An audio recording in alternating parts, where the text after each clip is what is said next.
Hello!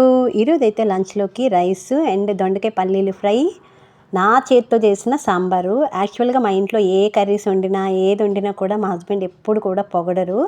అబ్బా! బాగుందని చెప్పరు. నేనే ఇంకా అడిగా మరి బాగుందా లేదంటే, బాగుంది, బాగుందని చెప్తారు. బట్ సాంబార్ చేసినప్పుడు నేను అడగకముందే చెప్తారు. సాంబార్ చాలా బాగుంది. బట్ ఒక కండిషన్ అయితే పెడతారు.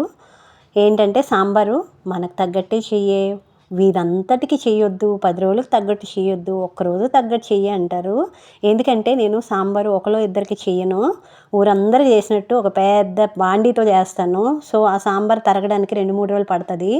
ఇంకా తప్పదు కదా అని ఇంకా తినాల్సొస్తది. అందుకే తక్కువే చేయమంటారు. మొత్తానికైతే దీంట్లో ముక్కలు అన్నీ వేసామనుకో, ఇందులో ఒక్కొక్కళ్ళకి ఒక్కొక్క ముక్క ఇష్టమనమాట. నాకైతే ఆనపకాయ ఇష్టము, మా పెద్దోడికి ముల్లంగి ఇష్టం, మా చిన్నోడికి క్యారెట్ ఇష్టం, మా హస్బెండ్‌కి వంకాయ ఇష్టం ఉండదు. ఇలా ఒక్కొక్కళ్ళకి ఒక్కొక్క ఇష్టము, ఒక్కొక్కరికి ఇష్టం ఉండదు కాబట్టి అన్నీ కలగూర గంపలాగా ఒకే దీంట్లో వేసేసి చేసేస్తాను. ఎవరికి నచ్చిన ఆ వెజిటబుల్ వారు తింటారని.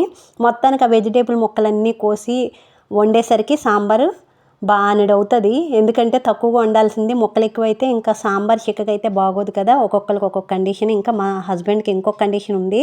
సాంబార్ చిక్కగా ఉండకూడదు, పప్పు తక్కువ ఉండాలి, చింతపండు ఎక్కువ ఉండాలి, పల్చగా ఉండాలి, అప్పుడే చక్కగా బాగుంటుందంటారు. సో, ఇన్ని కండిషన్స్తో సాంబార్ చేయాలంటే ఇంకా మనసు పెట్టి మా వాళ్ళకి అని చేయాలి.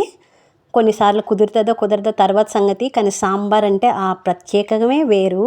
సో, మొత్తానికైతే ఈరోజు సాంబార్ వేడి వేడి అన్నంలోకి, సాంబారు వేడి వేడి అన్నంలోకి తింటే భలేగుంటుంది. దీంతో ఉప్పు చేప లేకపోతే ఏదైనా అప్పడాలు అలాంటివి ఉంటే ఇంకా బాగుంటుంది. మనం వండిన వంటలకి ఎవరైనా పొగిడితే అబ్బా నీ వంట ఎంత బాగుందో అంటే మనం తినకముందే మన కడుపు నిండిపోద్ది. ఎందుకంటే మన పక్కన వాళ్ళు తిని హ్యాపీగా ఫీల్ అయ్యారంటే అందులోనే మన హ్యాపీనెస్ వెతుక్కుంటాము. ఈరోజైతే మొత్తానికి నా లంచ్ అయితే ఇలా పూర్తయింది. మరి మీకు ఈ వీడియో నచ్చితే లైక్ చేసి సబ్స్క్రైబ్ చేయండి. Follow the next video.